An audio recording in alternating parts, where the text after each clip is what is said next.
Hello बच्चों, कैसे हो आप लोग। उम्मीद करता हूं सब लोग बहुत बढ़िया रहोगे। दोस्तों बहुत बहुत स्वागत है आप लोग का द्रोणाचार्य मैराथन सीरीज के अंदर। दोस्तों एग्जाम बहुत नजदीक है, मैं ऐसी उम्मीद रखता हूं कि आप लोग की पढ़ाई बहुत ही बढ़िया चल रही होगी। दोस्तों अभी तक इस सीरीज के अंदर हम लोग इनकम टैक्स में रिवाइज कर चुके हैं residential status, income under the head salary, house property. और आज के टर्म के अंदर हम लोग रिवाइज करने वाले हैं other sources and clubbing of income को।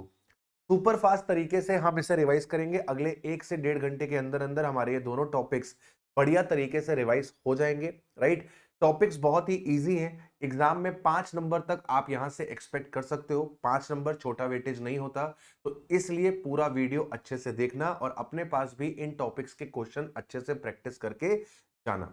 राइट दोस्तों, यस। तो चलो स्टार्ट करते हैं हमारी इस रिवीजन को। सुपर फास्ट तरीके से हम इसको रिवाइज करेंगे। राइट, तो चलिए without wasting any time let's start with the revision. बात करते हैं दोस्तों income under the head other sources की। जैसे कि आपको पता है कि हमारे पास 5 हेड्स ऑफ इनकम है और ये हमारा 5th हेड ऑफ इनकम है। जब इनकम आपके पहले 4 हेड में क्वालिफाई नहीं करती तो वो आपके पास अपने आप कवर हो जाती है under the head other sources में। इसीलिए इस हेड को हम लोग रेसिडुअरी हेड के नाम से भी जानते हैं। तो अगर आपकी इनकम सैलरी हेड में नहीं जा रही, हाउस प्रॉपर्टी हेड में नहीं जा रही, पीजीबीपी में नहीं जा रही, कैपिटल गेन में नहीं जा रही, तो वो ऑटोमेटिकली कवर हो जाएगी यहां पर। जैसे हर एक हेड ऑफ इनकम का अपना बेसिस ऑफ चार्ज है, वैसे ही अदर सोर्सेज का जो बेसिस ऑफ चार्ज है वो सेक्शन नंबर 56 में लिखा हुआ है। सेक्शन नंबर 56 आपको बताता है कौन कौन सी इनकम्स यहां पर कवर हो जाएंगी। राइट, तो जैसे कि आपके पास डायरेक्टर की फीस है, एमपी एमएलए की सैलरी है, वेकेंड लैंड से आने वाला रेंट है, सब लेटिंग से होने वाली इनकम है, आपके पास इंटरेस्ट इनकम है, रॉयल्टी इनकम है, डिविडेंड इनकम है, लॉटरी इनकम है, गिफ्ट है, प्लांट का रेंट है, income from owning and maintaining resources है। ये सारी की सारी इनकम्स जो है राजा बेटा, ये आपकी ऑटोमेटिकली कवर हो जाती है under the head other sources में। ऐसी बात कहां लिखी हुई है? सेक्शन नंबर 56 में। इसके बाद एक छोटा सेक्शन आता है सेक्शन नंबर 57। ये कहता है, ये आपको बताता है कि कौन कौन से खर्चे ऐसे हैं जो आपको अलाउ करे जाएंगे आपके अदर सोर्सेस की इनकम में। तो ये बहुत सिंपल रखता है चीज को। कहता है कि अगर आपने कोई भी रेवेन्यू एक्सपेंडिचर किया है अपने सेक्शन 56 में दी हुई इनकम को अर्न करने के लिए, तो आपको वो रेवेन्यू एक्सपेंडिचर अलाउ कर दिया जाएगा। तो expenditure should be incurred wholly and exclusively for earning the income under section 56 and that expenditure needs to be revenue in nature। Capital nature का खर्चा अलाउ नहीं होता। कैपिटल नेचर का अगर आपने कोई खर्चा किया है तो उसका डेप्रिसिएशन मिलता है। तो जैसे मान लो आपने प्लांट खरीदा और आप प्लांट किराए पे देते हो, तो वहां से जो रेंटल इनकम आएगी वो अदर सोर्स में आ जाएगी। अब प्लांट के कुछ खर्चे होंगे, उसका रिपेयर मेंटेनेंस का खर्चा, उसका इंश्योरेंस का खर्चा, तो वो रेवेन्यू खर्चा है, वो आपको सेक्शन 57 में मिलेगा। साथ के साथ प्लांट का जो डेप्रिसिएशन है वो भी आपको अलाउ कर दिया जाएगा। राइट, अच्छा सर, अगर आपने लोन पे पैसा उठाकर बॉन्ड्स परचेज करे, तो बॉन्ड से जो इंटरेस्ट इनकम आप कमाओगे उस इंटरेस्ट इनकम में से आप इंटरेस्ट ऑन लोन को माइनस कर सकते हो। आपका इंटरेस्ट जो है वो बैंक में जाके कलेक्ट होता है और बैंक आपसे इंटरेस्ट कलेक्ट करने के चार्जेस लेता है। तो जो कलेक्शन चार्जेस आपने पे करे हैं इंटरेस्ट इनकम को अर्न करने के लिए, उसका खर्चा भी आपको अलाउ हो जाएगा। कुल मिलाकर कहने का मतलब कि बाबू, अगर आपने रेवेन्यू नेचर का खर्चा किया है, अगर आपने रेवेन्यू नेचर का खर्चा किया है Holi and exclusively for earning the income under section 56, तो आपको वो खर्चा बेटा जी अलाउ कर दिया जाएगा। और कौन कौन सी इनकम्स हैं जो आपकी कवर हो जाती है under the head other sources में? तो सबसे पहले यहां पर जो अमाउंट निकल कर आती है वो निकलती है लाइफ इंश्योरेंस के मैच्योरिटी प्रोसीड्स की। अब आपको पता है लाइफ इंश्योरेंस की मैच्योरिटी प्रोसीड सेक्शन 1010D में भी कवर होती है। तो अगर आपका जो प्रीमियम पेड है up to 10% of capital sum assured है, तो जो मैच्योरिटी प्रोसीड्स आपको मिलती है वो एग्जेम्प्ट होती है। और अगर आपका जो प्रीमियम पेड है वो 10% ऑफ कैपिटल सम एश्योर्ड से ज्यादा का है, तो उस केस में मैच्योरिटी प्रोसीड्स जो होती है राजा बेटा वो टैक्सेबल होती है। राइट, अच्छा, ये जो 10% की लिमिट है ये 15% हो जाती है अगर असेसी डिसेबल्ड है। ये 10 और 15% वाली लिमिट 20% की होती है अगर आपने पॉलिसी निकलवा रखी है 1 अप्रैल 2012 से पहले। तो अगर 1 अप्रैल 2012 से पहले आपने पॉलिसी ली है और कैपिटल सम एश्योर्ड का जो प्रीमियम है वो अप टू 20% है, तो उस केस में मैच्योरिटी प्रोसीड्स एग्जेम्प्ट है, 20% से ज्यादा है तो टैक्सेबल है।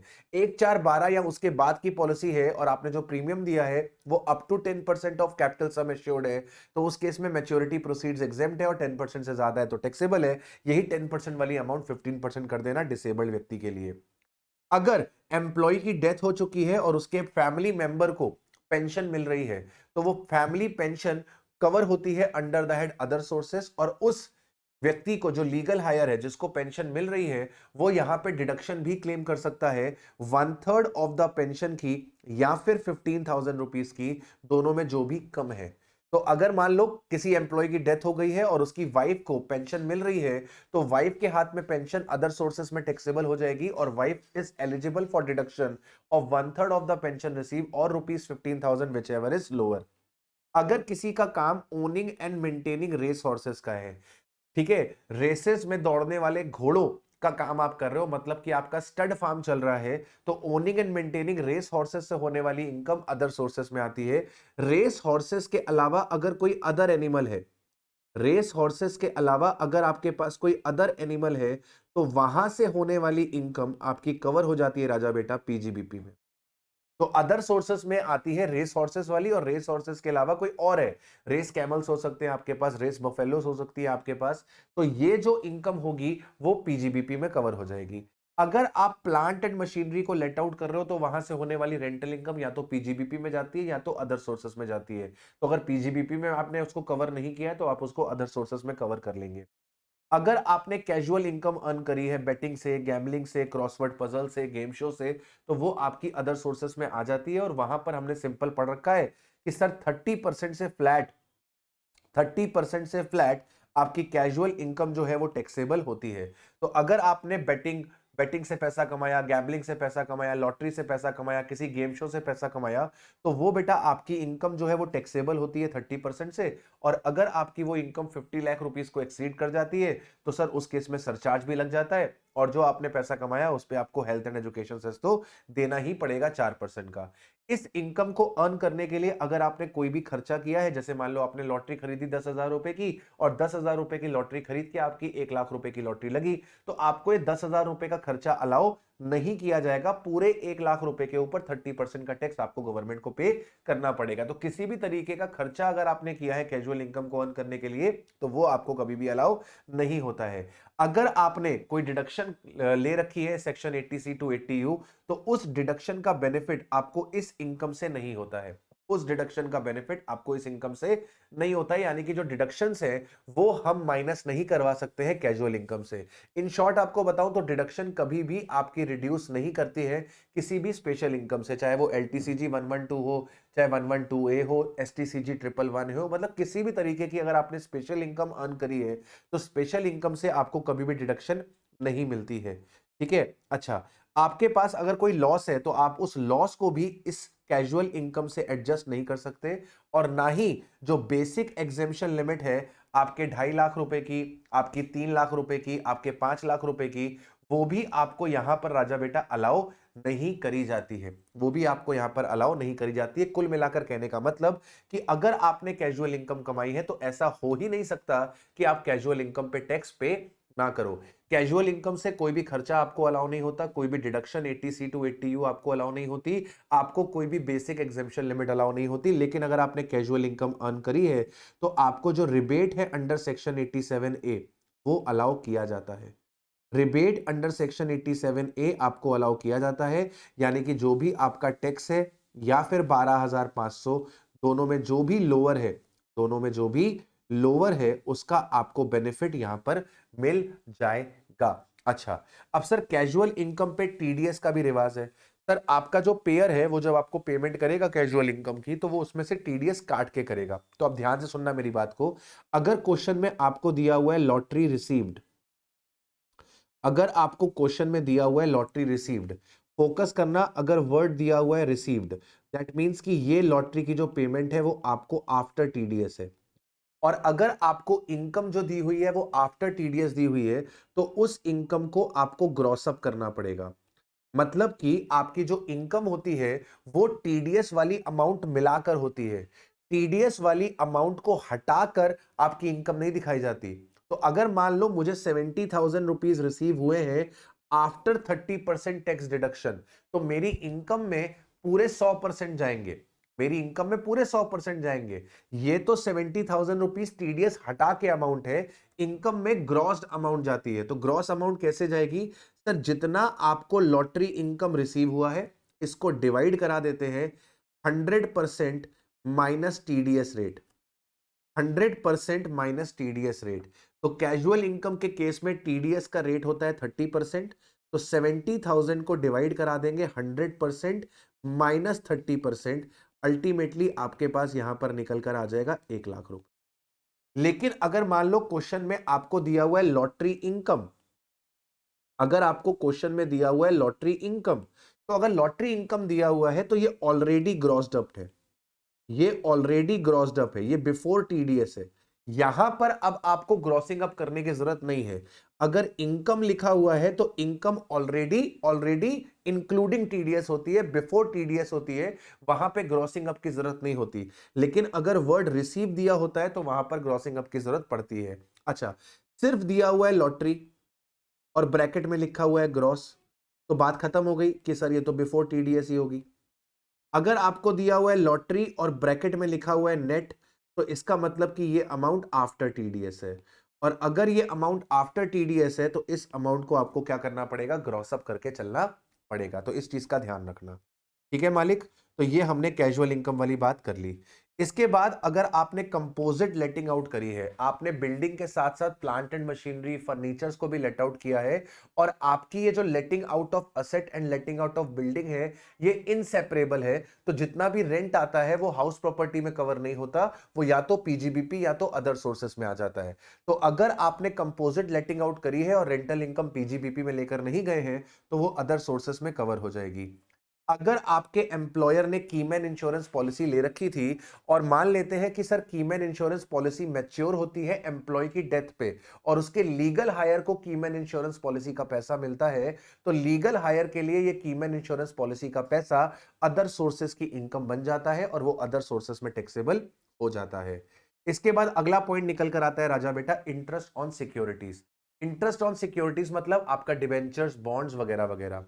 तो अगर आपने सिक्योरिटी को हेल्ड किया हुआ है as a stock in trade, तो वहां से होने वाली जो इंटरेस्ट इनकम होती है वो आपकी कवर हो जाती है under the head PGBP.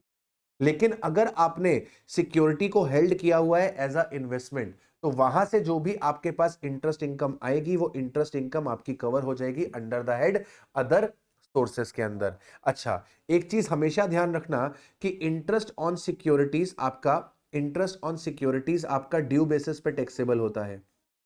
Interest on securities आपका ड्यू बेसिस पे टैक्सेबल होता है और इंटरेस्ट उसको रिसीव होता है जो रिकॉर्ड डेट पे सिक्योरिटी का ओनर होता है। जो रिकॉर्ड डेट पे सिक्योरिटी का ओनर होता है। रिकॉर्ड डेट कौन सी डेट होती है सर? वो डेट जिस दिन इंटरेस्ट डिक्लेयर किया जाता है या इंटरेस्ट ड्यू होता है, वो डेट होती है रिकॉर्ड डेट। अब जैसे मान लो रिकॉर्ड डेट है 30 सितंबर की, रिकॉर्ड डेट है 30 सितंबर की और मैंने डिबेंचर्स खरीद लिए हैं 1 सितंबर को। मैंने डिबेंचर्स खरीद लिए हैं 1 सितंबर को, तो मुझे 1 सितंबर को डिबेंचर्स खरीदने की वजह से 1 महीने का ब्याज नहीं मिलेगा। 30 सितंबर को अगर कंपनी 6 महीने का इंटरेस्ट देगी तो मुझे 6 महीने का इंटरेस्ट मिलेगा। इट इज इममटीरियल कि मैंने सिक्योरिटी 1 महीने खरीदी है। इट इज इममटीरियल कि मैंने सिक्योरिटी 1 महीने पहले खरीदी है। कहने का मतलब रिकॉर्ड डेट पे जो भी सिक्योरिटी का मालिक होता है उसको 100% इंटरेस्ट दिया जाता है, इररिस्पेक्टिव ऑफ द फैक्ट कि उसने कब सिक्योरिटी परचेज करी है। बात समझ में आ गई? अच्छा, following interest are exempt under section 10 subsection 15। Section 10 subsection 15 के अंदर कुछ इंटरेस्ट एग्जेम्प्ट है, इनको अच्छे से दिमाग में बिठा लेना। Post office savings bank account में अगर आपने खाता खुलवा रखा है और वहां से आपको इंटरेस्ट आ रहा है अप टू ₹3,500, इंडिविजुअल अकाउंट के केस में वो एग्जेम्प्ट है। और अगर आपके पास ज्वाइंट अकाउंट है तो उस केस में 7,000 रुपीज तक आपको एग्जेम्पशन मिल जाती है। एग्जेम्पशन का मतलब कि ये इंटरेस्ट आपकी इनकम का पार्ट ही नहीं बनेगा। तो अगर आपने post office saving bank account में इंडिविजुअल अकाउंट खुलवाया हुआ है तो 3,500 रुपीज तक का इंटरेस्ट आपका एग्जेम्प्ट हो जाता है। और अगर आपने ज्वाइंट अकाउंट खुलवाया हुआ है तो 7,000 रुपीज तक का इंटरेस्ट आपका एग्जेम्प्ट हो जाता है। Interest on the following post office scheme, in post office scheme पे मिलने वाला इंटरेस्ट आपका एग्जेम्प्ट होता है। Cash certificate, fix deposit, cumulative time deposit. अगर आपने आईआरएफसीएल, एनएचएआई, आरईसीएल, पीएफसीएल के बॉन्ड खरीदे हैं, ये वो वाले बॉन्ड है जो सेक्शन 54 ईसी में लिखे होते हैं, तो इन बॉन्ड्स पे जो इंटरेस्ट आता है वो भी आपका एग्जेम्प्ट रहता है। अगर आपने गोल्ड डिपॉजिट बॉन्ड्स खरीदे हैं वहां पर जो इंटरेस्ट आता है वो भी आपका एग्जेम्प्ट रहता है। अगर आपने tax free pooled finance development bond खरीदे हैं तो ये भी आपका एग्जेम्प्ट रहता है। एक बार इसको रीड कर लीजिएगा। मेन यहां पर जो पॉइंट याद रखने वाला है वो पहला वाला पॉइंट है, उसे अपने पास अपने दिमाग में अच्छी तरीके से संभाल के रख लीजिएगा। अगला कॉन्सेप्ट निकल कर आता है बेटा taxability of gift. Most most most most most important है यहां पर ये टैक्सेबिलिटी ऑफ गिफ्ट। गिफ्ट हमारे पास तीन तरीके से हो सकता है सर। गिफ्ट हमारे पास मनी गिफ्ट हो सकता है, गिफ्ट हमारे पास मनी गिफ्ट हो सकता है, गिफ्ट हमारे पास इमूवेबल प्रॉपर्टी का हो सकता है, गिफ्ट हमारे पास मूवेबल प्रॉपर्टी का भी हो सकता है। राइट। तो सबसे पहले बात करते हैं मनी गिफ्ट की। अगर आपको साल भर में एग्रीगेट अगर आपको साल भर में एग्रीगेट अगर आपको साल भर में एग्रीगेट जो मनी गिफ्ट मिला है वो अप टू ₹50,000 है तो उस केस में वो एग्जेम्प्ट रहेगा। और अगर आपको एग्रीगेट में 50,000 रुपीज से ज्यादा का गिफ्ट मिला है तो उस केस में आपका एंटायर गिफ्ट जो होगा राजा बेटा वो टैक्सेबल हो जाएगा। मतलब मान लो आपके 5 दोस्तों ने आपको 10,000 रुपए दिए, तो इस केस में आपके पास साल भर में 50,000 रुपए आए। ये 50,000 रुपए फुल्ली एग्जेम्प्ट है। लेकिन अगर आपके इन दोस्तों ने आपको 11,000 रुपीज पे करे तो साल भर में आपके पास 55,000 रुपीज आए। क्योंकि आपके पास 50,000 रुपए से ज्यादा का गिफ्ट आया तो ये एंटायर 55,000 जो होंगे वो आपके क्या हो जाएंगे, टैक्सेबल हो जाएंगे। अब बात करते हैं गिफ्ट ऑफ इमूवेबल प्रॉपर्टी की। इमूवेबल प्रॉपर्टी का गिफ्ट दो तरीके से हो सकता है। एक हो सकता है विदाउट कंसिडरेशन और एक हो सकता है इन एडिक्वेट कंसिडरेशन। विदाउट कंसिडरेशन, बिना पैसे दिए आपको कोई इमूवेबल प्रॉपर्टी मिल गई, ये तो प्योर गिफ्ट है, सच्चे वाला गिफ्ट है। इन एडिक्वेट कंसिडरेशन में क्या होता है कि आपको इमूवेबल प्रॉपर्टी सस्ते में मिल जाती है, डिस्काउंटेड रेट पे मिल जाती है। तो जो डिस्काउंट है, जो इन एडिक्वेट कंसिडरेशन है, सरकार उसको गिफ्ट बोल देती है। अगर आपको इमूवेबल प्रॉपर्टी जिसकी कीमत 10 लाख की थी, अगर वो इमूवेबल प्रॉपर्टी आपको 8 लाख में मिल जाती है, जिसकी सही कंसिडरेशन 10 लाख की थी, और वो चीज अगर आपको 8 लाख की मिल जाती है तो सरकार कहती है आपको जो ये 2 लाख रुपए का डिस्काउंट मिला है, 10 लाख की प्रॉपर्टी आपको 8 लाख में मिल गई, ये जो 2 लाख रुपए का आपको डिस्काउंट मिला है ये इन एडिक्वेट कंसिडरेशन को हम क्या करेंगे, आपके गिफ्ट के तौर पे टैक्सेबल कर देंगे। अभी समझते हैं कैसे होगा। अगर बिना कंसिडरेशन के आपको गिफ्ट मिल रहा है इमूवेबल प्रॉपर्टी का, बिना कंसिडरेशन के अगर आपको गिफ्ट मिल रहा है इमूवेबल प्रॉपर्टी का, आपको चेक करना है उस इमूवेबल प्रॉपर्टी की स्टैंप ड्यूटी वैल्यू क्या है। अगर इमूवेबल प्रॉपर्टी की स्टैंप ड्यूटी वैल्यू 50,000 को एक्सीड करती है, इमूवेबल प्रॉपर्टी की stamp duty value 50,000 rupees exceed करती है, तो जो आपको गिफ्ट मिला है वो टैक्सेबल हो जाएगा। और अगर एक्सीड नहीं करती है तो वो आपका टैक्सेबल नहीं होगा। अगर एसडीवी 50,000 को एक्सीड करती है, यस, तो वो गिफ्ट टैक्सेबल हो जाएगा। नहीं करती है तो बाबू वो आपका टैक्सेबल नहीं होगा। एक चीज फोकस करना, यहां पे एग्रीगेट नहीं लिखा हुआ है, यहां पे आपका इंडिविजुअल गिफ्ट चेक होता है। तो अगर मान लो मेरे 3 दोस्त हैं और तीनों दोस्तों ने मुझे लैंड गिफ्ट किया है, तो मैं तीनों के गिफ्ट को अलग अलग यहां पर इवेलुएट करूंगा। तीनों के गिफ्ट को एग्रीगेट नहीं किया जाएगा। मनी के केस में सारे गिफ्ट को एग्रीगेट कर दिया जाता है, लेकिन इमूवेबल के केस में एग्रीगेट नहीं होता। हर एक इंडिविजुअल गिफ्ट की एसडीवी चेक होगी। जिस इंडिविजुअल गिफ्ट की एसडीवी 50,000 एक्सीड करेगी वो टैक्सेबल हो जाएगा, और जिसकी 50,000 को एक्सीड नहीं करेगी वो आपका एग्जेम्प्ट हो जाएगा। अब आती है बात इन एडिक्वेट कंसिडरेशन की। अगर आपको immovable property in adequate consideration के लिए मिली है, मतलब कि सस्ते रेट पे मिली है, तो वो आपकी टैक्सेबल होगी अगर दो कंडीशंस पूरी हो जाए। पहली, आपकी जो एसडीवी है वो 110% ऑफ कंसिडरेशन पेड से ज्यादा होनी चाहिए। Stamp duty value consideration paid के 110% से ज्यादा होनी चाहिए, और एसडीवी आपका जो इनएडिक्वेट कंसिडरेशन होना चाहिए वो 50,000 से ज्यादा का होना चाहिए।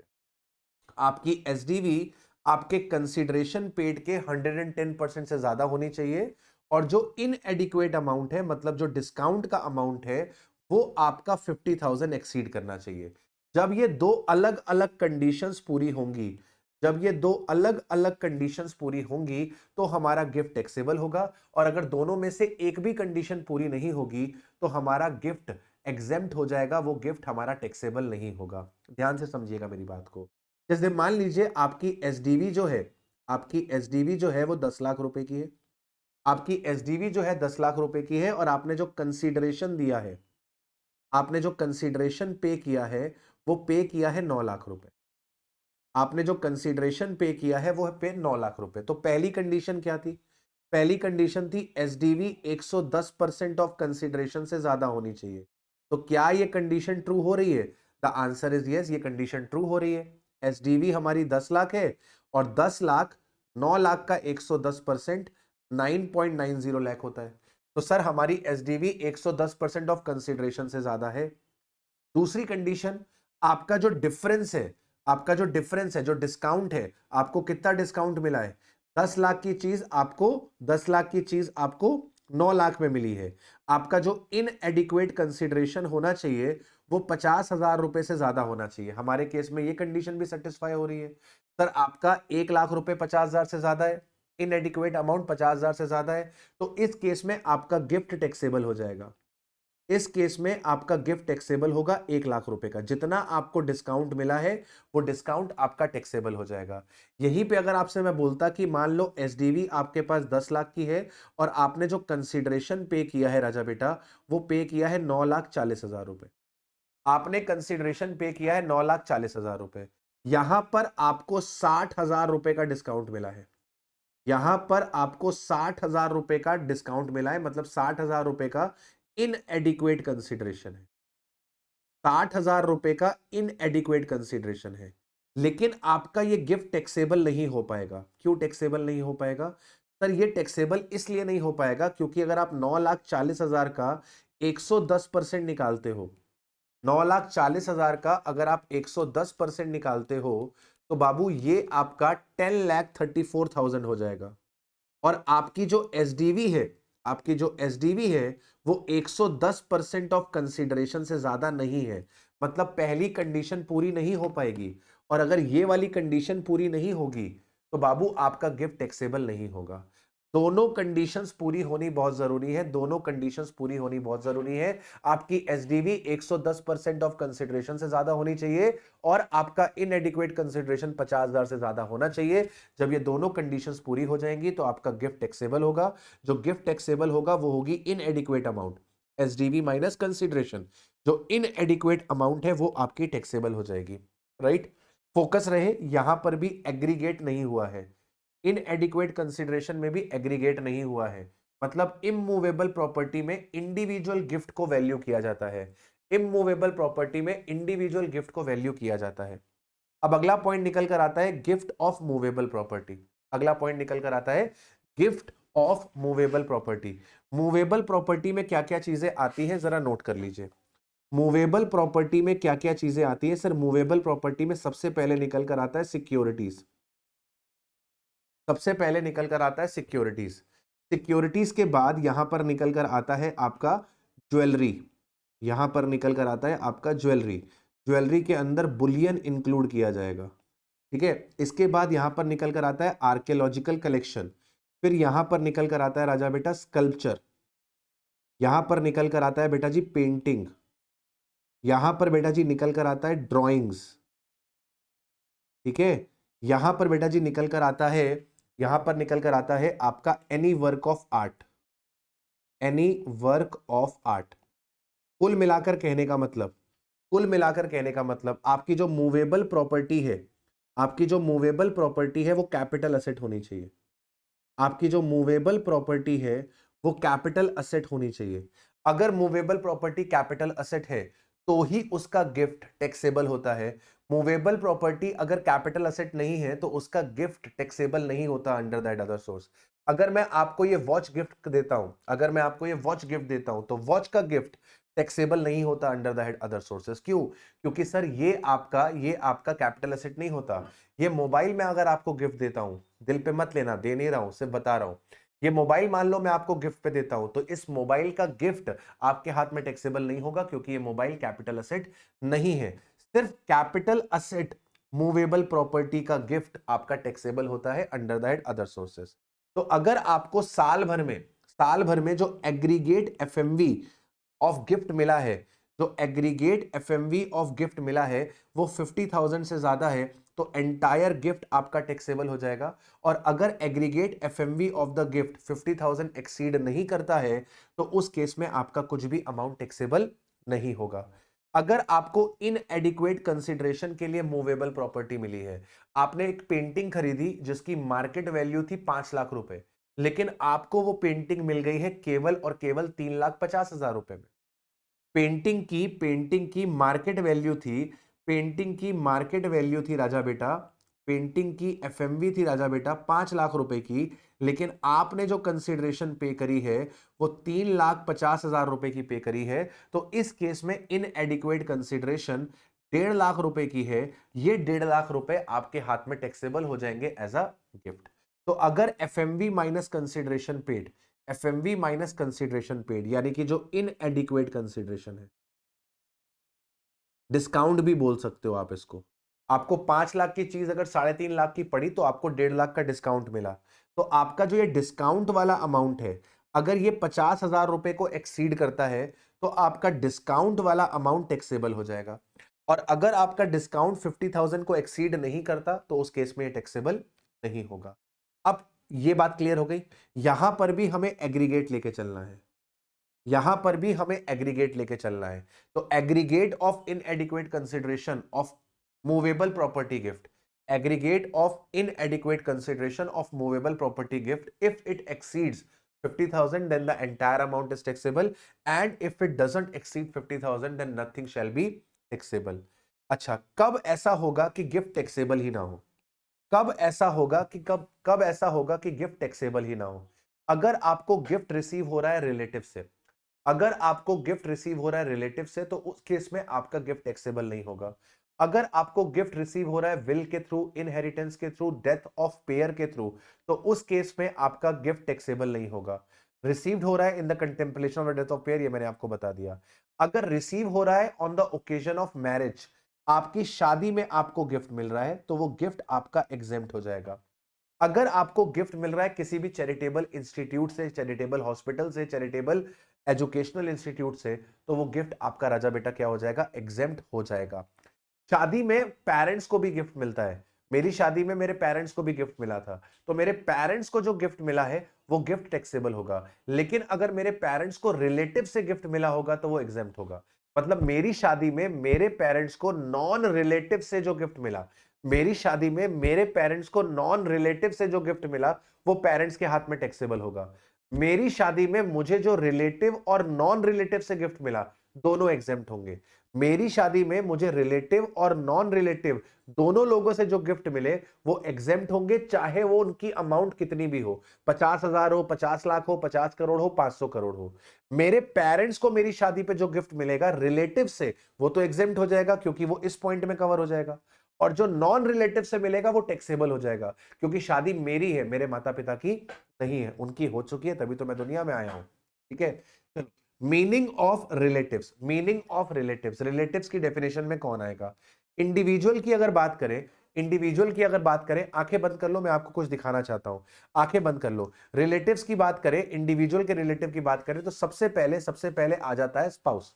ठीक है, मैं अपनी बात करूं तो मेरे लिए कौन कौन रिलेटिव है?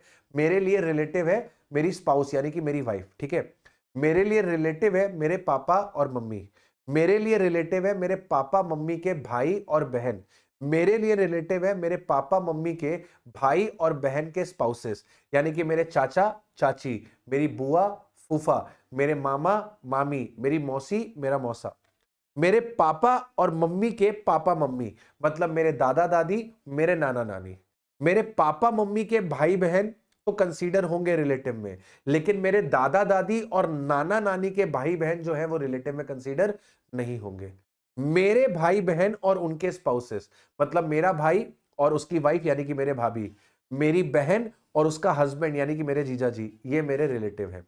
अब स्पाउस की तरफ चलते हैं, तो वाइफ के जो पापा और मम्मी हैं वो रिलेटिव है, वाइफ के पापा मम्मी के जो पापा मम्मी है वो भी रिलेटिव है, मतलब वाइफ के दादा दादी मेरे से रिलेटेड है, वाइफ के नाना नानी मेरे से रिलेटेड है। अब वाइफ के जो पापा मम्मी के भाई बहन है, वाइफ के जो पापा मम्मी के भाई बहन है वो मेरे रिलेटिव नहीं है। मेरे पापा मम्मी के भाई बहन मेरे रिलेटिव है, लेकिन मेरे mother in law father in law के ब्रदर एंड सिस्टर जो है वो मेरे रिलेटिव नहीं है। मेरी सिस्टर का जो भाई है यानी कि जो मेरा साला है और उनकी जो वाइफ है वो रिलेटिव है। मेरी जो वाइफ है उसकी जो बहन है यानी कि जो मेरी साली है और उनके जो हस्बैंड है वो मेरे रिलेटिव है। अब नीचे चलते हैं, नीचे आ जाएंगे हमारा बेटा और हमारी बेटी, बेटे की बहू और बेटी के साथ दामाद, राइट। अब इनके बच्चे, मतलब बेटे का बेटा और उसकी बीवी, बेटे की बेटी और उसका पति, बेटी का बेटा और उसकी पत्नी, बेटी की बेटी और उसका पति, 2 जनरेशन ऊपर 2 जनरेशन नीचे, ये आपके लिए रिलेटिव है। अगर एचयूएफ की बात करें तो जितने भी मेंबर्स होते हैं एचयूएफ के, ये सब आपस में रिलेटिव होते हैं। तो रिलेटिव्स के बीच में कोई भी गिफ्ट होगा, कितने भी अमाउंट का होगा, वो गिफ्ट राजा बेटा आपका हो जाएगा फुल्ली एक्सेप्ट। अगला पॉइंट निकल कर आता है interest on enhanced compensation. Capital gains में हम पढ़ते हैं कि सर गवर्नमेंट हमारी प्रॉपर्टी कंपल्सरली एक्वायर कर लेती है। अगर गवर्नमेंट ने आपकी प्रॉपर्टी कंपल्सरली एक्वायर करी है और उसने आपका कंपनसेशन लेट पे किया या उसने एनहेंस कंपनसेशन आपको लेट पे किया, तो वो कंपनसेशन के साथ साथ आपको इंटरेस्ट भी देती है। तो इंटरेस्ट आपको जिस ईयर में मिलेगा उस ईयर में टैक्सेबल होगा। जब आपको इंटरेस्ट मिलेगा तो आपको फ्लैट 50% की डिडक्शन मिलेगी, जितना भी इंटरेस्ट आएगा। अब देखो, मान लो 22-23 में आपको इंटरेस्ट मिल रहा है और वो इंटरेस्ट रिलेट करता है 17-18 को, 18-19 को, 19-20 को, 20-21 को, 21-22 को। 22-23 में आपको कंपनसेशन मिल रहा है और आपको इंटरेस्ट भी मिला है, और इंटरेस्ट रिलेट करता है 17-18 को, 18-19 को, 19-20 को, 20-21 को।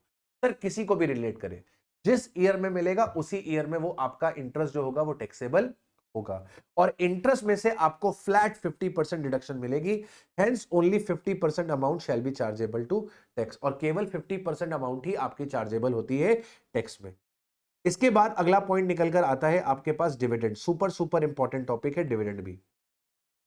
डिविडेंड इनकम जो है वो आपकी टैक्सेबल होती है under the head other sources. Dividend आपको डोमेस्टिक कंपनी से मिलेगा तो भी फुल्ली टैक्सेबल, डिविडेंड आपको फॉरेन कंपनी से मिलेगा तो भी टैक्सेबल। और डिविडेंड का मतलब सिर्फ प्रॉफिट का डिस्ट्रीब्यूशन नहीं है, यहां पे डिविडेंड के अंदर डीम डिविडेंड भी इंक्लूड होता है, और डीम डिविडेंड को डिफाइन किया गया है सेक्शन 222 ए से लेकर सेक्शन 222 ई तक। 5 क्लॉजेस है जो डीम डिविडेंड को एक्सप्लेन करते हैं। अच्छा, अगर आपने कोई एक्सपेंसेस इनकर करे हैं for earning the dividend income, अगर आपने कोई एक्सपेंसेस इनकर करे हैं for earning the dividend income, तो आपको वो खर्चे अलाउ नहीं होंगे, आपको वो खर्चे अलाउ नहीं होंगे। अगर आपने डिविडेंड इनकम अर्न करने के लिए कोई एक्सपेंसेस इनकर करे हैं तो वो एक्सपेंसेस आपको अलाउ नहीं होंगे। सिर्फ एक खर्चा आपको अलाउ होगा, इंटरेस्ट ऑन लोन का खर्चा। अगर आपने कंपनी के शेयर्स लोन लेकर इन्वेस्ट करके खरीदे हैं, अगर आपने कंपनी के शेयर्स लोन के पैसे से खरीदे हैं, तो डिविडेंड इनकम जब आएगी तो उस डिविडेंड इनकम में से इंटरेस्ट ऑन लोन का खर्चा आपको अलाउ किया जाएगा, और उसमें भी सरकार ने मैक्सिमम लिमिट लगा दी है, मैक्सिमम 20% ऑफ डिविडेंड इनकम। मतलब मान लीजिए आपने डिविडेंड इनकम कमाई, आपने डिविडेंड इनकम कमाई, सपोज कर लेते हैं 1 लाख रुपए की, आपने बैंक को कलेक्शन चार्जेस दिए, आपने बैंक को कलेक्शन चार्जेस दिए 1,000 रुपए के, तो इस 1,000 का आपको कोई डिडक्शन नहीं मिले। आपने इंटरेस्ट ऑन लोन दिया, आपने इंटरेस्ट ऑन लोन दिया 25,000 रुपए, सरकार कहती है इंटरेस्ट ऑन लोन का खर्चा आपको अलाउ तो कर देंगे, ये खर्चा अलाउड तो है, कोई दिक्कत नहीं है, ये खर्चा अलाउड है, लेकिन मैक्सिमम कितना अलाउड है, मैक्सिमम अलाउड है 20% of dividend income, 20% of dividend income. Dividend income है 1 लाख, 1 लाख का 20% होता है 20,000, मतलब आपको 25,000 का खर्चा नहीं मिलेगा, आपको जो खर्चा अलाउ किया जाएगा वो 20,000 रुपए का अलाउ किया जाएगा। लेकिन यहीं पे अगर मैं आपसे कहूं, यहीं पे राजा बेटा अगर मैं आपसे कहूं कि ये 25,000 की जगह, अगर ये 25,000 की जगह 15,000 होता, ये 25,000 की जगह 15,000 होता, तो मैक्सिमम 20 मिल सकता है। तो अब 20 अलाउ नहीं होता, अब आपको 15 अलाउ होता। मतलब आपका जो एक्चुअल इंटरेस्ट ऑन लोन है, आपका जो एक्चुअल इंटरेस्ट ऑन लोन है, या तो आपको उसका खर्चा मिलेगा, जो एक्चुअल इंटरेस्ट ऑन लोन है या तो उसका खर्चा मिलेगा, या फिर आपको मिलेगा 20% ऑफ डिविडेंड इनकम, या आपको मिलेगा 20% ऑफ डिविडेंड इनकम। इन दोनों में जो भी लोअर होंगे, इन दोनों में जो भी आपका लोअर होगा, उसका आपको खर्चा जो है राजा बेटा अलाउ कर दिया जाएगा। आइए अब बात करते हैं राजा बेटा डीम्ड डिविडेंड की। तो सबसे पहला क्लॉज निकल कर आता है सेक्शन 222A। ये क्या कहता है कि सर अगर कोई कंपनी डिस्ट्रीब्यूशन कर रही है अपने शेयर होल्डर को, जिसकी वजह से कंपनी की असेट्स रिलीज हो रही हैं, तो इसे डीम्ड डिविडेंड माना जाएगा उस एक्सटेंट तक जिस एक्सटेंट तक कंपनी के पास एक्यूमुलेटेड प्रॉफिट है, और इस एक्यूमुलेटेड प्रॉफिट में अपन इंक्लूड कर लेंगे कैपिटलाइज्ड प्रॉफिट। फॉर एग्जांपल मान लेते हैं सर, मान लेते हैं दिवाली में कंपनी क्या कर रही है, अपने शेयर होल्डर्स को सिल्वर कॉइन डिस्ट्रीब्यूट कर रही है। दिवाली है और कंपनी क्या कर रही है राजा बेटा, कंपनी अपने शेयर होल्डर्स को, कंपनी अपने शेयर होल्डर्स को क्या कर रही है, सिल्वर कॉइन्स जो है राजा बेटा वो डिस्ट्रीब्यूट कर रही है, राइट। तो यहां पर जब कंपनी सिल्वर कॉइन्स डिस्ट्रीब्यूट करेगी तो पैसा खर्च करेगी, सिल्वर कॉइन खरीदेगी और सिल्वर कॉइन्स को क्या करेगी, अपने शेयर होल्डर्स को डिस्ट्रीब्यूट करेगी।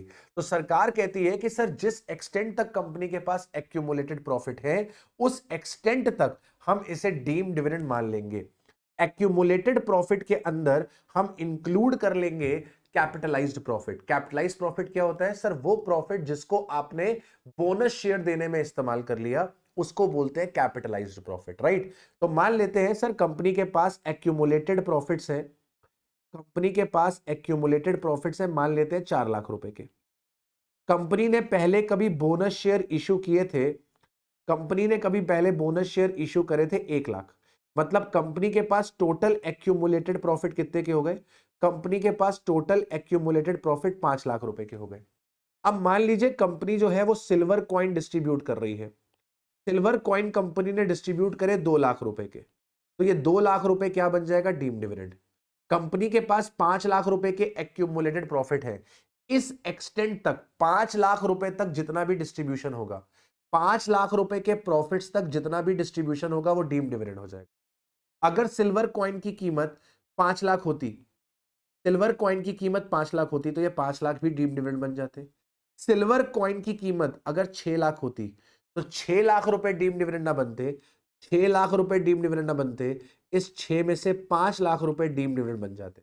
मतलब कंपनी के पास जितना एक्यूमुलेटेड प्रॉफिट है, उस एक्सटेंट तक जो डिस्ट्रीब्यूशन होगा वो डीम्ड डिविडेंड होगा। और अगर डिस्ट्रीब्यूशन एक्यूमुलेटेड प्रॉफिट से ज्यादा होगा तो उस एक्सेस को इग्नोर कर देंगे। जितने कंपनी के पास एक्यूमुलेटेड प्रॉफिट है उस एक्सटेंट तक डीम्ड डिविडेंड है। और ये डीम्ड डिविडेंड किसके हाथ में टैक्सेबल है, ये डीम्ड डिविडेंड टैक्सेबल है इन the hands of share holder. अगला पॉइंट निकल कर आता है 222B। 222B में कहता है कि अगर मान लो कंपनी ने अपने शेयर होल्डर्स को, शेयर होल्डर्स मतलब इक्विटी शेयर होल्डर और प्रेफरेंस शेयर होल्डर, अगर कंपनी ने इनको डिबेंचर्स डिस्ट्रीब्यूट करे या फिर कंपनी ने इसे डिपॉजिट सर्टिफिकेट इशू करे, तो जिस एक्सटेंट तक कंपनी के पास एक्यूमुलेटेड प्रॉफिट है इंक्लूडिंग कैपिटलाइज्ड प्रॉफिट, वो डीम्ड डिविडेंड बन जाएगा। इसके साथ साथ अगर कंपनी ने अपने प्रेफरेंस शेयर होल्डर को बोनस शेयर दिए, तो वो भी डीम्ड डिविडेंड बन जाएगा उस एक्सटेंट तक जिस एक्सटेंट तक कंपनी के पास एक्यूमुलेटेड प्रॉफिट है इंक्लूडिंग कैपिटलाइज्ड प्रॉफिट। तो कंपनी अगर अपने शेयर होल्डर बोले तो इक्विटी शेयर होल्डर या फिर प्रेफरेंस शेयर होल्डर, इनको डिबेंचर्स या फिर डिपॉजिट सर्टिफिकेट्स देती है या फिर अपने प्रेफरेंस शेयर होल्डर को बोनस शेयर देती है, तो ये डीम्ड डिविडेंड बन जाते हैं उस एक्सटेंट तक जिस एक्सटेंट तक कंपनी के पास एक्यूमुलेटेड प्रॉफिट है इंक्लूडिंग कैपिटलाइज्ड प्रॉफिट। अगर कंपनी ने अपने इक्विटी शेयर होल्डर को बोनस दिया है तो वो डीम्ड डिविडेंड नहीं कहलाता है। अगला पॉइंट निकल कर आता है सेक्शन 222C। 222C किसकी बात करता है, 222C बात करता है लिक्विडेशन के वक्त अगर कंपनी ने डिस्ट्रीब्यूशन किया है, लिक्विडेशन के वक्त अगर कंपनी ने डिस्ट्रीब्यूशन किया है, तो जिस एक्सटेंट तक कंपनी के पास एक्यूमुलेटेड प्रॉफिट है, उस एक्सटेंट तक का डिस्ट्रीब्यूशन डीम्ड डिविडेंड बन जाता है, और उसके बाद का जो डिस्ट्रीब्यूशन होता है वो distribution full value of consideration बनता है इन the hands of the share holder for the shares held in the company. For example A limited है बेटा, फॉर एग्जाम्पल ए लिमिटेड है, और ए लिमिटेड क्या हो रही है, लिक्विडेट हो रही है। ए लिमिटेड अपने शेयर होल्डर को, ए लिमिटेड अपने शेयर होल्डर को मान लो एक असेट दे रही है जिसकी एफएमवी है, मान के चल लेते हैं बेटा 10 लाख रुपए की। कंपनी के पास एक्यूमुलेटेड प्रॉफिट के नाम पर पड़े हुए हैं 6 लाख रुपए। तो बाबू 10 लाख रुपए का कंपनी ने डिस्ट्रीब्यूशन किया है, इस 10 लाख में से 6 लाख रुपए कंपनी के पास प्रॉफिट है, 6 लाख रुपए डीम्ड डिविडेंड बन जाएगा, और बचे हुए 4 लाख रुपए फुल वैल्यू ऑफ कंसिडरेशन बनेंगे, फुल वैल्यू ऑफ कंसिडरेशन बनेंगे of shares of A limited. जब कंपनी लिक्विडेट होती है तो मान लिया जाता है कि सर आपके जो शेयर्स है वो क्या हो गए, वो खत्म हो गए, आपने अपने शेयर्स को ट्रांसफर कर दिया। जैसे ही कंपनी लिक्विडेट होती है, ये मान लिया जाता है आपने अपने शेयर्स को ट्रांसफर कर दिया। तो अगर ट्रांसफर कर दिया तो फुल वैल्यू ऑफ कंसिडरेशन चाहिए होगी। तो लिक्विडेशन के वक्त जो डिस्ट्रीब्यूशन होता है up to the extent of accumulated profit, तो डीम्ड डिविडेंड हो जाता है। इसके ऊपर का जो डिस्ट्रीब्यूशन है, 6 लाख के ऊपर का जो डिस्ट्रीब्यूशन है, वो शेयर्स के लिए फुल वैल्यू ऑफ कंसिडरेशन बन जाता है। और ये 4 लाख रुपए कहां पर कवर हो जाता है, ये 4 लाख रुपए जाके कवर होता है कैपिटल गेन वाले चैप्टर के अंदर। ठीक है, इसके बाद अगला पॉइंट निकल कर आता है कि सर अगर कंपनी ने अपने शेयर कैपिटल को रिड्यूस कर दिया है और रिडक्शन की वजह से कंपनी ने डिस्ट्रीब्यूशन किया है, तो वो डिस्ट्रीब्यूशन डीम्ड डिविडेंड बन जाता है to the extent company is having accumulated profit whether capitalized और नॉट। फॉर एग्जांपल कंपनी ने 10 रुपए का जो शेयर था उसे रिड्यूस करके कंपनी ने कर दिया है 5 रुपए का। तो कंपनी क्या करेगी, कंपनी 5 रुपए डिस्ट्रीब्यूट कर देगी अपने शेयर होल्डर को। कंपनी ने 10 रुपए का शेयर 5 रुपए का कर दिया, तो कंपनी ने 5 रुपए डिस्ट्रीब्यूट कर दिए अपने शेयर होल्डर को। सरकार कहती है कि ये जो डिस्ट्रीब्यूशन हुआ है 5 रुपए का, इसे डीम्ड डिविडेंड माना जाएगा उस एक्सटेंट तक जिस एक्सटेंट तक कंपनी के पास एक्यूमुलेटेड प्रॉफिट है, इंक्लूडिंग कैपिटलाइज्ड प्रॉफिट। ठीक है, तो ये जो 5 रुपए का डिस्ट्रीब्यूशन है ये डीम्ड डिविडेंड मान लिया जाएगा to the extent company is having accumulated profit. इसके बाद अगला सेक्शन निकल कर आता है सेक्शन 222E। अगर कोई क्लोजली हेल्ड कंपनी, अगर कोई क्लोजली हेल्ड कंपनी लोन दे रही है, अगर कोई क्लोजली हेल्ड कंपनी लोन दे रही है किसी ऐसे शेयर होल्डर को जो कंपनी के अंदर बेनिफिशियल इंटरेस्ट रखता है। बेनिफिशियल इंटरेस्ट कंपनी में कब आता है, जब किसी इक्विटी शेयर होल्डर का कंपनी में 10% या उससे ज्यादा का इंटरेस्ट होता है, यानी कि 10% या उससे ज्यादा की इक्विटी होती है। तो अगर किसी व्यक्ति की कंपनी में 10% या उससे ज्यादा की इक्विटी है, उस व्यक्ति का कंपनी में बेनिफिशियल इंटरेस्ट है, और अगर ऐसे व्यक्ति को कंपनी ने लोन दिया तो वो लोन डीम्ड डिविडेंड मान लिया जाता है। कंपनी ने किसी ऐसे पर्सन को लोन दिया on behalf of share holder जो कंपनी में क्या रखता है, बेनिफिशियल इंटरेस्ट रखता है। कंपनी ने अपने बेनिफिशियल शेयर होल्डर के बिहाफ पे किसी और व्यक्ति को लोन दे दिया। मिस्टर एक्स ए लिमिटेड में बेनिफिशियल शेयर होल्डर है, और मिस्टर एक्स के कहने पर मिस्टर एक्स के बिहाफ पे ए लिमिटेड ने मिस्टर वाई को लोन दिया। तो ए लिमिटेड ने अगर मिस्टर एक्स जो कि बेनिफिशियल शेयर होल्डर है उनके बिहाफ पे मिस्टर वाई को लोन दिया, तो वो लोन डीम्ड डिविडेंड बन जाएगा। अगर अगर अगर अगर ए लिमिटेड ने ऐसी कंसर्न को लोन दिया, ए लिमिटेड ने अगर ऐसी कंसर्न को लोन दिया जिस कंसर्न में, ए लिमिटेड ने ऐसी कंसर्न को लोन दिया जिस कंसर्न में आपका beneficial share holder substantial interest रखता है। आपने किसी ऐसी कंपनी को लोन दे दिया, जैसे मान लो ए लिमिटेड ने बी लिमिटेड को लोन दिया, ए लिमिटेड ने बी लिमिटेड को लोन दिया। अब ए लिमिटेड और बी लिमिटेड में लिंकेज क्या है कि सर ए लिमिटेड में मिस्टर एक्स, ए लिमिटेड में मिस्टर एक्स 12% की इक्विटी होल्ड करते हैं, मतलब कि बेनिफिशियल शेयर होल्डर है, और यही मिस्टर एक्स बी लिमिटेड में 25% शेयर होल्ड करते हैं, यानी कि इनका उस कंपनी में सब्सटेंशियल इंटरेस्ट है। सब्सटेंशियल इंटरेस्ट कब आता है, जब 20% या उससे ज्यादा की इक्विटी होती है। तो अगर कोई ऐसा व्यक्ति है, कोई ऐसा व्यक्ति है जो हमारी कंपनी में बेनिफिशियल इंटरेस्ट रखता है और किसी दूसरी कंसर्न में सब्सटेंशियल इंटरेस्ट रखता है, उस कंसर्न को अगर हमने लोन दे दिया तो वो लोन जो है डीम्ड डिविडेंड बन जाता है।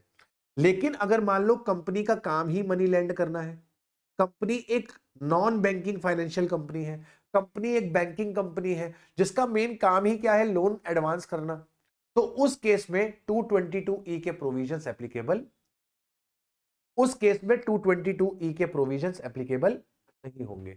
एक लास्ट चीज रह गई है, सेक्शन नंबर 58। सेक्शन नंबर 58 बात करता है इन एडमिसिबल डिडक्शंस की, ऐसे कौन से खर्चे हैं जो आपको अलाउ नहीं किए जाते हैं, कहां पर, जो आपको अलाउ नहीं किए जाते हैं आपके अदर सोर्सेस में। यहां पर सबसे पहला आता है कि अगर आपने कोई पर्सनल खर्चा किया है तो उसका डिडक्शन आप क्लेम नहीं कर सकते। अगर आपने अपने रिलेटिव को एक्सेसिव पेमेंट करी है, फेयर मार्केट वैल्यू से ज्यादा, आर्म लेंथ प्राइस से ज्यादा की पेमेंट करी है, तो उसका खर्चा आपको अलाउ नहीं होगा।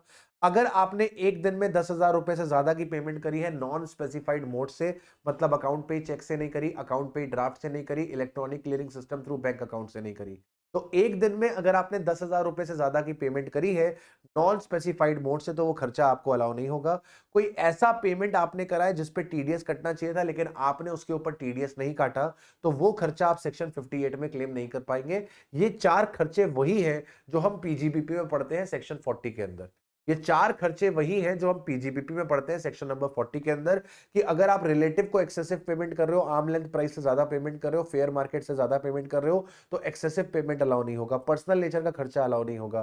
कैश में पेमेंट कर रहे हो अप टू 10,000 कोई दिक्कत नहीं है, 10,000 रुपए से ज्यादा की पेमेंट कर रहे हो तो वो स्पेसिफाइड मोड से होनी चाहिए। इसके अलावा किसी पेमेंट पे अगर टीडीएस के प्रोविजन लगते हैं और अगर आपने टीडीएस डिडक्ट नहीं किया तो वो खर्चा भी आपको अलाउ नहीं किया जाएगा। और इसी के साथ हमारा ये चैप्टर अदर सोर्सेस कंप्लीट हो गया है। आइए बढ़ते हैं हमारे अगले टॉपिक पे जिसका नाम है क्लबिंग ऑफ इनकम। चलिए अब बात करते हैं दोस्तों क्लबिंग ऑफ इनकम की। क्लबिंग ऑफ इनकम क्या होगा सर? यहां पर इनकम अर्न करेगा कोई दूसरा पर्सन लेकिन वो हमारी इनकम में क्लब कर दी जाएगी, इसको बोलते हैं clubbing of income. Income earn करी किसी और पर्सन ने लेकिन उसे इंक्लूड कर दिया जाएगा हमारी टोटल इनकम पे और हम उस पे टैक्सेस पे करेंगे, इसको बोलते हैं क्लबिंग ऑफ इनकम। हिंदुस्तान में लोग जुगाड़ ढूंढ लेते हैं किस तरीके से टैक्सेस को बचाया जाए, तो लोग क्या करते हैं अपनी इनकम को शिफ्ट कर देते हैं किसी दूसरे पर्सन के हाथ में। सरकार ऐसे ट्रांजैक्शंस को आइडेंटिफाई करती है और उसको मेंशन कर देती है क्लबिंग ऑफ इनकम में और कहती है कि बाबू इस तरीके का अगर ट्रांजैक्शन हुआ है तो भले इनकम किसी दूसरे पर्सन ने अर्न करी है, टैक्स तो हम दोस्त आप ही से कलेक्ट करेंगे। अब ऐसा कब, कैसे, क्यों होता है, आइए हम लोग जल्दी से इसको रीड कर लेते हैं। सेक्शन नंबर 60 कहता है कि सर अगर आपने किसी को इनकम ट्रांसफर कर दी है विदाउट ट्रांसफरिंग द असेट, तो अगर जिसको आपने इनकम ट्रांसफर करी होगी वो व्यक्ति उस पर टैक्स नहीं देगा, आप उस पर टैक्स दोगे। फॉर एग्जांपल एक हाउस प्रॉपर्टी है मेरे पास और वो मैंने किराए पे उठाई और मैंने अपने टेनेंट से कहा कि इसका रेंट जो है वो आप मुझे मत पे करना, वो आप मेरे फादर को पे कर देना। एक हाउस प्रॉपर्टी है वो मैंने रेंट पे उठाई और मैंने ये कहा कि यहां से जो रेंटल इनकम आ रही है वो रेंटल इनकम टेनेंट से कहा मुझे मत देना, वो रेंट का पेमेंट तुम मेरे फादर के अकाउंट में कर देना, मेरे फादर को कर देना, वो रिटायर्ड है, उनको अपना खर्चा चलाना होता है, तो ये रेंटल इनकम तुम उनके अकाउंट में क्रेडिट करना। सरकार कहती है तुम अच्छा काम कर रहे हो कि अपने पिताजी को इनकम दे रहे हो, लेकिन इस पे टैक्स हम तुम्हारे पिताजी से नहीं लेंगे, इस पे हम टैक्स तुमसे लेंगे क्योंकि तुमने इनकम को शिफ्ट किया है अपने फादर के हाथ पे। यहां पर मैंने एक रिलेटिव का एग्जांपल लिया है, ये पे नॉन रिलेटिव भी आ सकता था। फॉर एग्जांपल मैंने अपने फ्रेंड की डॉटर के पास इनकम को ट्रांसफर कर दिया, ठीक है, तो अगर मान लो मैं फ्रेंड की डॉटर को इनकम ट्रांसफर कर रहा हूं देन ऑल्सो इस केस में वो मेरे हाथ में ही क्या होगी, टैक्सेबल होगी। इसके बाद आता है सेक्शन नंबर 61। सेक्शन नंबर 61 कहता है कि अगर आपने असेट को ट्रांसफर किया है रिवोकेबल ट्रांसफर के तहत, मतलब ऐसा ट्रांसफर जिसको तोड़ा जा सकता है, जिसको रद्द किया जा सकता है और आपके पास असेट का होल्ड वापस से आ सकता है, अगर इस तरीके का ट्रांजैक्शन हुआ है तो उस असेट से होने वाली इनकम ट्रांसफरी के हाथ में टैक्सेबल नहीं होगी, ट्रांसफरर के हाथ में टैक्सेबल होगी। फॉर एग्जांपल मैंने एक हाउस प्रॉपर्टी ट्रांसफर करी है मिस्टर ए को ऑन अ कंडीशन दैट कि अगर वो हर साल उस पे व्हाइट वॉश नहीं करवाएंगे तो ये हाउस प्रॉपर्टी वापस मेरे पास आ जाएगी, इस हाउस प्रॉपर्टी का टाइटल वापस मेरे पास आ जाएगा अगर मिस्टर ए यहां पर घर पे हर साल व्हाइट वॉश नहीं करवाते तो this transfer is a revocable transfer, रद्द हो सकता है। अगर मिस्टर ए ने किसी भी साल व्हाइट वॉश नहीं करवाया, हाउस प्रॉपर्टी वापस से मेरे पास आ जाएगी, तो इस केस में उस हाउस प्रॉपर्टी से होने वाली जो भी इनकम है वो ए के हाथ में टैक्सेबल नहीं होगी, वो मेरे हाथ में टैक्सेबल होगी। A transfer shall be deemed to be revocable if it contains any provision for the retransfer directly or indirectly of the whole or any part of the income or asset to the transferor or it in any way gives the transferor a right to reassume the power directly or indirectly over the whole or any part of the income or asset। तो कुल मिला के आपके transfer deed के अंदर ऐसा clause है जिससे ये हो रहा है कि सर आपकी जो असेट है वो डायरेक्टली या इनडायरेक्टली रीट्रांसफर हो जाएगी ट्रांसफरर के पास, या फिर इनकम वापस आ जाएगी ट्रांसफरर के पास। तो ऐसे ट्रांसफर को रिवोकेबल ट्रांसफर बोला जाता है। अगला सेक्शन निकल कर आता है सेक्शन नंबर 62। सेक्शन नंबर 62 क्या कहता है? If any person has transferred any asset through a transfer which is not revocable during the life time of the beneficiary, in this case clubbing provision shall not apply. तो अगर आपने transfer करा है ऐसा जहां पर बेनिफिशियरी के life time तक आपका ट्रांसफर रिवोकेबल नहीं हो सकता। फॉर एग्जाम्पल मैंने हाउस प्रॉपर्टी ट्रांसफर करी मिस्टर ए को और कहा कि जब तक मिस्टर ए जिंदा है तब तक ये हाउस प्रॉपर्टी उनकी है, और उनके इस दुनिया के जाने के बाद, उनके इस दुनिया से जाने के बाद यह प्रॉपर्टी मेरे पास वापस आ जाएगी। तो जब तक ए जिंदा है वो इस प्रॉपर्टी के मालिक है, मतलब कि ये ट्रांसफर नॉन रिवोकेबल है till the life of mister A. तो इस केस में जो भी इनकम हाउस प्रॉपर्टी से होगी वो मिस्टर ए के हाथ में टैक्सेबल होगी, वो मेरे हाथ में टैक्सेबल नहीं होगी। Transfer of asset to the spouse और the sons wife without adequate consideration. अगर आपने बिना एडिक्वेट कंसिडरेशन के अपने स्पाउस को या फिर सन के स्पाउस को असेट ट्रांसफर करी है तो वहां से होने वाली इनकम हमारे हाथ में टैक्सेबल होगी। एक चीज याद रखना, जितना कंसिडरेशन इनएडिक्वेट है उतने ही कंसिडरेशन की प्रोपोर्शनेट इनकम हमारे हाथ में टैक्सेबल होगी। फॉर एग्जाम्पल मैंने अगर 10 लाख रुपए वाली हाउस प्रॉपर्टी अपने स्पाउस को ट्रांसफर कर दी 6 लाख रुपए में, तो इन एडिक्वेट कंसिडरेशन 4 लाख है, 40% कंसिडरेशन इन एडिक्वेट है।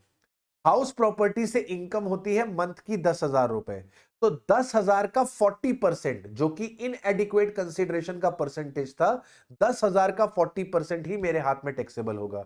मतलब जितनी इनकम इन एडिक्वेट कंसिडरेशन को बिलोंग करेगी वही आके मेरे हाथ में क्लब हो जाएगी। If there is inadequate consideration, clubbing provision shall be applicable only with regard to the income relating to the inadequate consideration. जब आपने प्रॉपर्टी अपने स्पाउस को या असेट अपने स्पाउस को ट्रांसफर करी थी उस वक्त relationship of husband and wife exist हो रहा होना चाहिए, ठीक है। और ऑल्सो जिस दिन इनकम एक्रू हो रही है उस दिन भी हस्बैंड एंड वाइफ का रिलेशनशिप हो रहा होना चाहिए। मतलब कि अगर डिवोर्स हो चुका है और डिवोर्स के बाद इनकम का एक्रूवल होगा तो वहां पे क्लबिंग नहीं होगी। जब असेट ट्रांसफर करी थी तब भी हस्बैंड एंड वाइफ का रिलेशनशिप होना चाहिए, और जब इनकम एक्रू हो तब भी हस्बैंड एंड वाइफ का रिलेशनशिप होना चाहिए, तभी वहां से होने वाली इनकम की क्लबिंग होगी। अगर इनकम में एक्रीशन होता है तो एक्रीशन ऑफ इनकम कभी भी टैक्सेबल नहीं होती है। फॉर एग्जांपल मैंने वाइफ को शेयर्स गिफ्ट करे रिलायंस के शेयर्स जो मैंने गिफ्ट करे वहां से आया डिविडेंड इनकम, डिविडेंड आया 1 लाख रुपए का, 1 लाख रुपए का डिविडेंड मेरे हाथ में टैक्सेबल हो गया। मेरी वाइफ ने वो 1 लाख रुपए की एफडी करा दी और एफडी पे 7,000 का इंटरेस्ट आया। अब ये 1 लाख रुपए का डिविडेंड को उसने री इन्वेस्ट करके 7,000 रुपए की इनकम कमाई, इसे बोलते हैं एक्रीशन ऑफ इनकम, और एक्रीशन मेरे हाथ में टैक्सेबल नहीं होगी। मैंने रिलायंस के शेयर्स दिए, वहां पे 1 लाख रुपए का डिविडेंड आया, वो मेरे हाथ में क्लब होगा, लेकिन उस इनकम से जो इनकम बनाई वो एक्रीशन है, और एक्रीशन ऑफ इनकम कभी भी क्लब नहीं होती है। Section 64(1) transfer of asset to any other person for the benefit of wife और sons wife, clubbing is done in the hands of transferor. मान लो मैंने एक असेट ट्रांसफर करी किसी कोऑपरेटिव सोसाइटी को, और मैंने उससे कहा कि आप हर महीने मेरी वाइफ को 50,000 रुपीज ट्रांसफर करेंगे। हाउस प्रॉपर्टी मैंने ट्रांसफर करी कोऑपरेटिव सोसाइटी को, और कोऑपरेटिव सोसाइटी से कहा कि हर महीने आप 50,000 रुपीज मेरे वाइफ को देंगे जब तक मेरी वाइफ जिंदा है। हम लोग के बीच में कोऑपरेटिव सोसाइटी और मेरे बीच में ऐसा एग्रीमेंट हुआ जहां पर मैंने असेट कोऑपरेटिव सोसाइटी को दी, और कोऑपरेटिव सोसाइटी जब तक मेरी वाइफ जिंदा है तब तक उसको हर महीने 50,000 रुपए देगी। तो यहां पर मेरी वाइफ या फिर सन वाइफ जो 50,000 रुपीज कमाएगी वो 50,000 रुपीज मेरे हाथ में टैक्सेबल होगा, ना कि मेरी वाइफ के हाथ में या फिर सन्स वाइफ के हाथ में। इसके बाद अगला प्रोविजन निकल कर आता है, बहुत ही बढ़िया। इसके ऊपर इंस्टीट्यूट कई बार क्वेश्चन पूछ चुका है, इसको अच्छे से करिएगा। Salary commission fees from a concern, salary commission fees from a concern in which the spouse has the substantial interest. Substantial interest कब आता है? जब 20% या उससे ज्यादा की वोटिंग पावर या फिर इक्विटी शेयर आप होल्ड करते हो। If any person receives the remuneration without any proper qualification, अगर किसी स्पाउस को बिना प्रॉपर क्वालिफिकेशन के रिम्यूनरेशन मिल रही है ऐसी कंसर्न से जहां पे उसके स्पाउस का सब्सटेंशियल इंटरेस्ट है, तो वो रिम्यूनरेशन इंक्लूड करते हैं in the income of the spouse having the substantial interest. Mister x Reliance limited में 22% का शेयर होल्ड करते हैं, यानी कि मिस्टर एक्स रिलायंस के अंदर सब्सटेंशियल इंटरेस्ट रखते हैं। मिस्टर एक्स की वाइफ है मिसेस एक्स, फिफ्थ पास है, पांचवी पास है, वो पांचवी पास है, और उनको अपॉइंट कर लिया गया है as a accountant in that company. उनको अपॉइंट कर लिया गया है एज अ अकाउंटेंट, या मान लो उनको हायर कर लिया गया है as a finance consultant in that company. ठीक है, उनको as a finance consultant appoint कर लिया गया है उस कंपनी के अंदर। तो इस केस में जो भी रिम्यूनरेशन मिसेस एक्स को मिलेगा वो क्लब कर दिया जाएगा मिस्टर एक्स के हाथ में। क्यों? क्योंकि मिसेस एक्स के पास नॉलेज नहीं है, स्किल नहीं है और कोई डिग्री नहीं है इस जॉब को हैंडल करने के लिए। लेकिन लेकिन लेकिन अगर मिसेस एक्स के पास वो रिम्यूनरेशन जो आ रही है वो स्किल से आ रही है, मिसेस एक्स भले पांचवी पास है लेकिन उनके पापा चार्टर्ड अकाउंटेंट थे, और मिसेस एक्स ने अपने पापा के पास लगभग लगभग 10 से 15 साल उनके ऑफिस में उनको देखा है काम करते हुए, उनकी हेल्प करी है, उनके अंडर ट्रेनिंग करी हुई है। मिसेस एक्स भले पांचवी पास है लेकिन एक चार्टर्ड अकाउंटेंट के अंदर उन्होंने 15 साल ट्रेनिंग करी है, उन्होंने चार्टर्ड अकाउंटेंसी का काम सीखा है, ऑडिट कैसे होता है, बैलेंस शीट कैसे बनती है, each and everything she knows, right. तो भले उनके पास डिग्री नहीं है लेकिन उनके पास नॉलेज है, उनके पास स्किल है। तो अब अगर वो फाइनेंस कंसल्टेंट के तौर पे काम कर रही है तो भले डिग्री नहीं है लेकिन नॉलेज तो है, स्किल तो है, एक्सपीरियंस तो है। तो अब जो रिम्यूनरेशन मिल रहा होगा वो मिस्टर एक्स के हाथ में क्लब नहीं होगा। क्लबिंग तभी होगी जब स्पाउस के पास टेक्निकल नॉलेज, स्किल, डिग्री नहीं होगी। अगर दोनों हस्बैंड और वाइफ के पास रिम्यूनरेशन आ रही है कंसर्न से बिना किसी प्रॉपर क्वालिफिकेशन, एक्सपीरियंस और स्किल के, मिस्टर एक्स का सब्सटेंशियल इंटरेस्ट है कंपनी के अंदर, मिसेस एक्स का भी सब्सटेंशियल इंटरेस्ट है कंपनी के अंदर, और मिस्टर और मिसेस एक्स दोनों टेक्निकली साउंड नहीं है, कोई नॉलेज नहीं है, कोई डिग्री नहीं है, लेकिन फिर भी फाइनेंस कंसल्टेंट की तरीके काम कर रहे हैं कंपनी में और दोनों सैलरी ड्रॉ कर रहे हैं इस कंपनी से।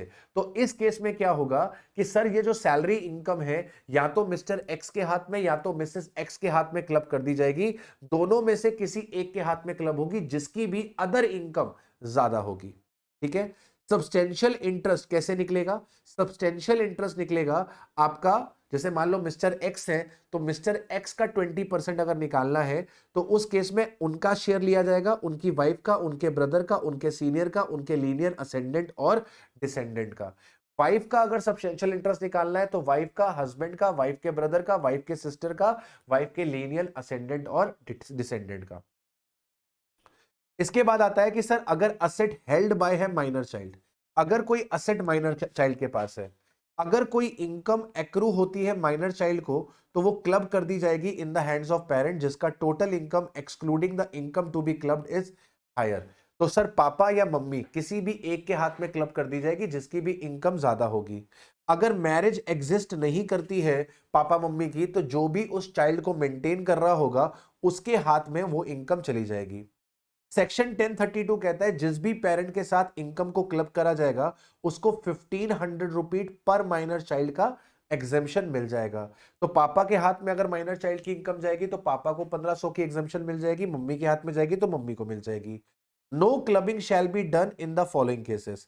अगर आपका चाइल्ड डिसेबल्ड है जो कि मेंशन है 80U में डिसेबिलिटी, तो उस केस में क्लबिंग नहीं होगी। अगर माइनर चाइल्ड ने इनकम को अर्न करा है मैनुअल लेबर देके या फिर किसी भी ऐसी एक्टिविटी से जिसमें उसका स्किल, उसका टैलेंट, उसकी नॉलेज इन्वॉल्व है, जैसे मान लो वो सिंगर है, कौन बने, वो एक शो में गया था, वहां पे उसने गाना गाया और वहां से उसने विनिंग करी। तो ये बच्चा कौन बनेगा करोड़पति में गया था और वहां पे उसने पैसा जीता। माइनर्स का भी, बच्चों का भी केबीसी होता, अभी काफी समय से तो नहीं हो रहा, केबीसी जूनियर्स में वो गया और वहां पर वो पैसा जीत कर आया। तो वो पैसा उसने अपने स्किल से कमाया है, अपनी नॉलेज से कमाया है। तो अगर बच्चे ने अपने स्किल से, अपने नॉलेज से पैसा कमाया है, उसकी क्लबिंग नहीं होगी। बच्चा अगर डिसेबल्ड होगा तो उस केस में क्लबिंग नहीं होगी। जब भी क्लबिंग होगी तो 1500 रुपए की एग्जेम्पशन मिलेगी पेरेंट्स को।